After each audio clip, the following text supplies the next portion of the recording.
Last time, we met Kingsley, a boy living in Babylon who heard a promise that one day a good king would return to take his people to an eternal kingdom. But not everyone believed the message.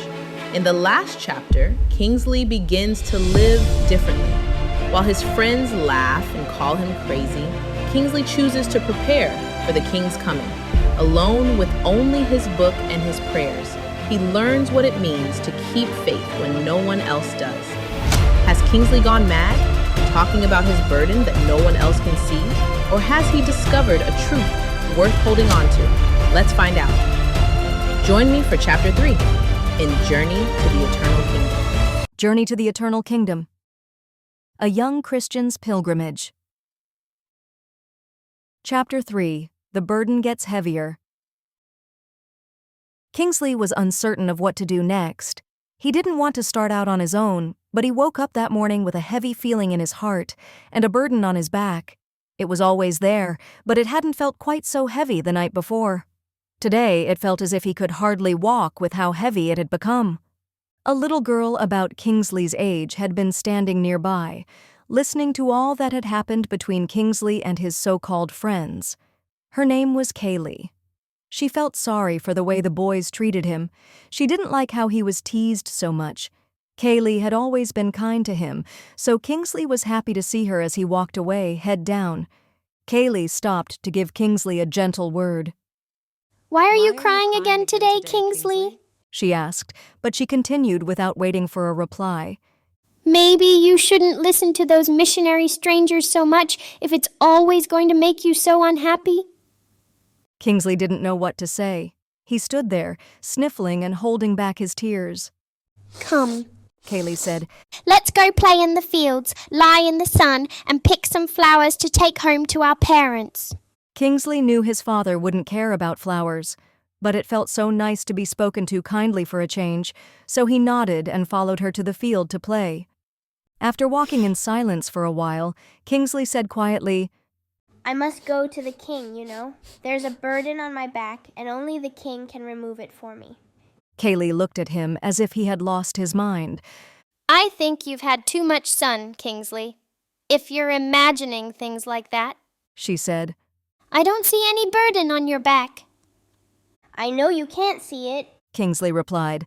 "but it's there. I feel it, and it seems to be getting heavier and heavier. I'm always tired."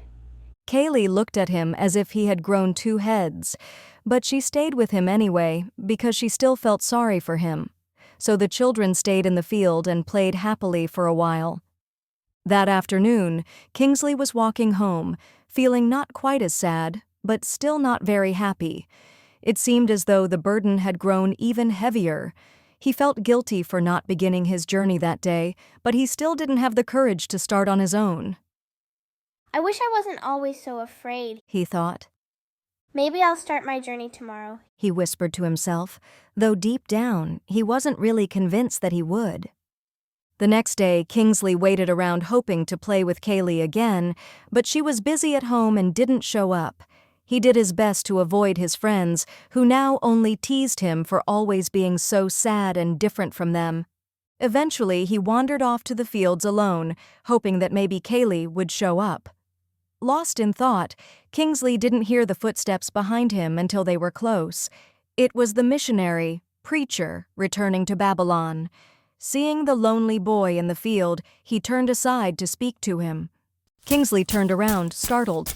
Preacher was taken back when he saw the tears in the little boy's eyes. "Why are you crying?" he asked gently, his voice full of warmth and care. At once, Kingsley felt better.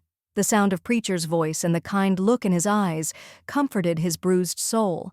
So it all spilled out. Kingsley told him everything that had happened since his last visit, how his friends thought he was crazy, how his father laughed at him, how the burden kept getting bigger and heavier each day, and how even his best friend thought he was imagining things. But most of all, he spoke about his fear of leaving Babylon alone. "Is the eternal kingdom even real?" Kingsley asked softly. Preacher looked at him with his gentle smile. "The stories are all true," he said. "The king loves all little children. And if you will obey him and begin your journey. He has promised to watch over you every step of the way. Preacher continued. Now remember this. He doesn't promise that the journey will be easy. It may be dangerous, even scary, and difficult in some parts, but he has promised to be with you, all the way to the eternal kingdom. Those words made Kingsley feel so brave that he made up his mind right then and there. He was going to start his journey right away. He was going to run away from all the madness. I want to leave right now.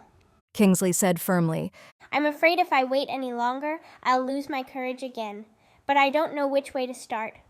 Preacher turned and pointed toward a pathway, the one he had taken to reach Babylon. Do you see that gateway in the distance? He asked. Kingsley nodded, even though he couldn't quite see the gate. There is a light shining above it. That he could see. Kingsley had always wondered about that mysterious light that shone day and night, even in bright sunlight. The way to the eternal kingdom is through that gate. Preacher continued. He reached into his breast pocket and pulled out a small folded paper. Handing it to Kingsley, the boy carefully unfolded it and read the beautifully colored message. I love them that love me, and those who seek me early shall find me. Proverbs 8:17. Enter ye in at the narrow gate, for the way that leads to destruction is wide and spacious, and those who follow it are many. But narrow is the gate, and confined is the way which leads unto life, and there are few that find it.